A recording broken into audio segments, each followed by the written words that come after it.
sudah melihat, Ya. seen, dan saya mendengar, I heard, right, and I know. No, mengetahui. Saudara, saya ingin berdoa dulu sampai bagian ini. Roh Kudus, kami menyatakan diri bukan untuk sombong, bahwa kami ini penting bagimu dan bagi bangsa ini. Karena Tuhanlah kami ada di sini untuk 3 hari ini.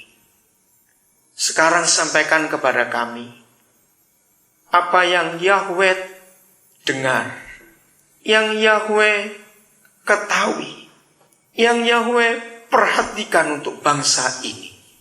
Sampaikan itu kepada kami dalam nama Yesus Tuhan. Saudara, ada hal yang jauh lebih penting mendengar suara Tuhan. Bukan untuk urusan pribadi dan keluarga kita saja. Urusan bangsa ini, saudara. Nah, apa yang kita mau dengar dari Tuhan?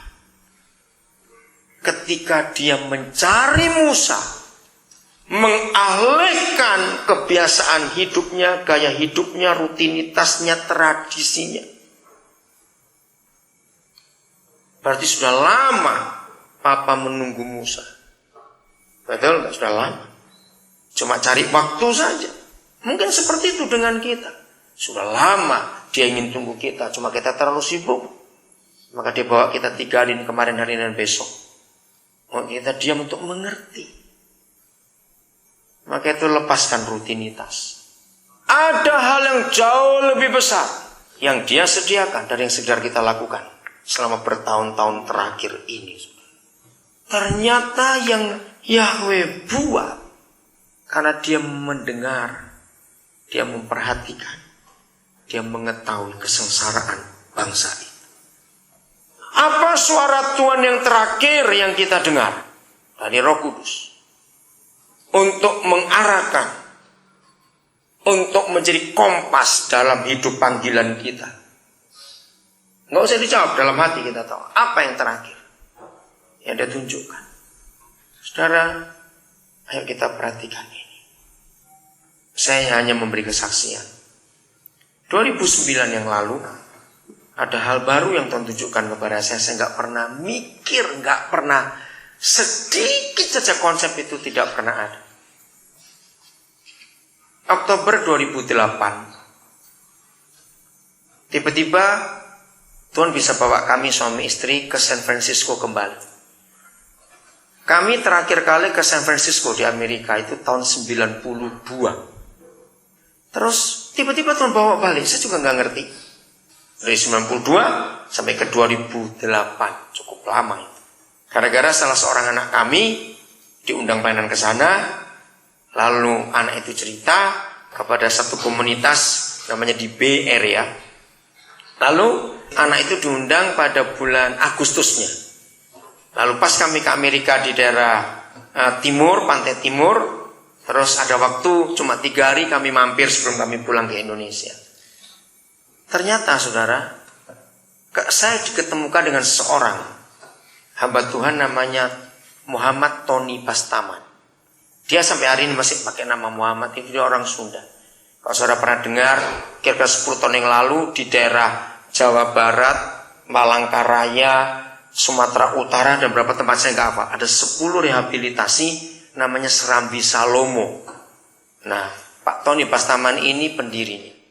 Nah, dia besar dari Amerika karena dia mau dibunuh oleh sekelompok orang yang menamakan gerakan anti pemurtatan. Saya harap saudara ngerti istilah itu. Nah, karena dia mau dibunuh, di situ hebatnya Amerika melindungi orang-orang yang tertindas. Langsung udah diberi visa. Nah, saya lama nggak ketemu dia. Tiba-tiba saya ketemu dia. Akhirnya kami bicara-bicara. Ngapain kamu di sini? Saya tanya sama dia, Tony. Ton, ngapain? Ya, panggilan saya seperti semula. Tuhan tuh baik. Dia dapat apartemen kecil persis di jantung kota San Francisco. Di Mission Street, itu daerah mahal sekali. Nah, itu pun dibayar oleh pemerintah. Saya bilang, enak sekali kamu Ton. Sebab begitu dia tiap 2 kali dalam seminggu rumahnya dibersihkan. Yang bersihkan perempuan bule. Bayangkan dia punya pembantu bule. Wih, hebat sekali. Saudara. Dia tuh memang orangnya kocak sekali. Itu pun dibayar pemerintah. Terus dia diberi service dog namanya, anjing yang untuk orang cacat. Loh, kenapa? Nggak tahu. Ketika saya dapat visa untuk green card itu, saya diperiksa semua kesehatan saya. Dia itu sudah kenal narkoba sejak umur 14 tahun. Jadi buat pemerintah Amerika, ini orang sudah cacat mental. Karena sekian puluh tahun kena narkoba, dia nggak handicap. Jadi dia dapat semuanya. Enak sekali kamu, Ton. Sekarang saya akan pakai. Nah, dari situ ceritanya, dia melayani orang-orang narkoba, juga homeless, tunawisma di sana. Terus, keluarga yang mengundang kami, namanya Rudi Mamondol. Pernah dengar nggak dia dari FCM? Enggak, oke? Rudi Mamondol, orang yang diberkati Tuhan luar biasa. Nah, lalu ketemu, saya kenalkan dengan Pak Tony Bastaman ini. Februari 2009 kami balik lagi. Dari Oktober terus kami balik. Terus saya ngomong pada Pak Rudi Mamondol ini, ayo kita bantu pelayanan Pak Tony ini untuk homeless tunawisma. Ada di suatu area namanya Golden Gate Park. Orang sana kenalnya Hippie Hills. Karena pusat hippie pertama hippies tahun 70-an itu di tempat itu. Saudara, Februari itu kami pertama masuk, kami bawa makanan untuk mereka. Ya kami nggak khotbah, nggak apa. Saya cium bau sesuatu, nggak pernah saya tahu bau ini. Asap banyak, kok nggak enak betul baunya. Terus saya tanya, Pak Tony, ini bau apa? Oh iya, kok dia belum tahu, ini yang namanya marijuana. Oh iya. Jadi di tempat itu pemerintah memang membebaskan mereka, mau nyuntik, mau ngedrug, mau segala terserah deh. Diberi kebebasan. Dijual bebas transaksi. Karena begitu kami masuk, kami itu ditawari, istri juga bingung. Karena kami dulu nggak tahu, Pak Tony bilang, ya itu cara mereka jualan, terang-terangan sudah. Akhirnya Pak Rudi Mamondol ini punya hati untuk menjangkau mereka. Saudara, dengan cara itu, maka lahir pelayanan homeless.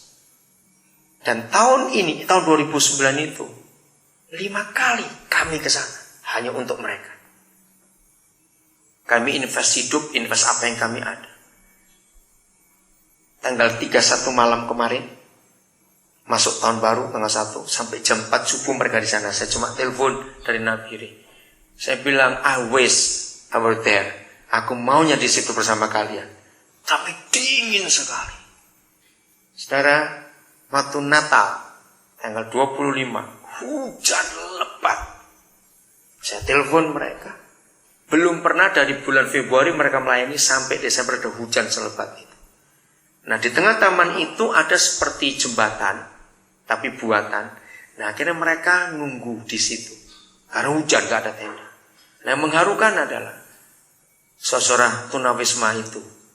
Mereka itu kaget. Mereka semua berkata, kami pikir kamu gak akan datang. Karena hujan seperti ini. Ini Pak Rudi Mamondol berkata, kami akan tetap datang. Karena kami mengasihi kalian. Nah, yang menarik saudara, bulan April, sehabis Paskah, kami ke sana. Didatangi beberapa gereja orang Amerika, kulit putih. Saya nggak nyangka. Mereka tanya kepada kami, bagaimana kalian bisa diterima di sini? Maksudnya, kan heran bukan? Iya, kalian ini kan orang Asia. Kami ini orang Amerika, nggak bisa di sini. Kami diusir oleh mereka. Oh ya, kenapa diusir? Saya memang nggak tahu. Saudara, yang jawab homelessnya itu. Mereka jawab begini, habis kalian datang bawa pedang, tapi mereka datang bawa makanan.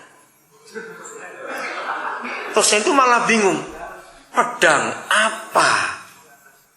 Akhirnya mereka baru tahu. Jadi gereja-gereja itu kalau datang saudara bawa Alkitab khotbah, bertobatkan, bertobatkan, itu berdosa, masuk neraka nanti. Saudara, saya terakhir ke sana Thanksgiving, kami ke sana. Tanggal 26 November. Saya sudah melihat, Ya. seen, Scene. dan saya mendengar, I heard,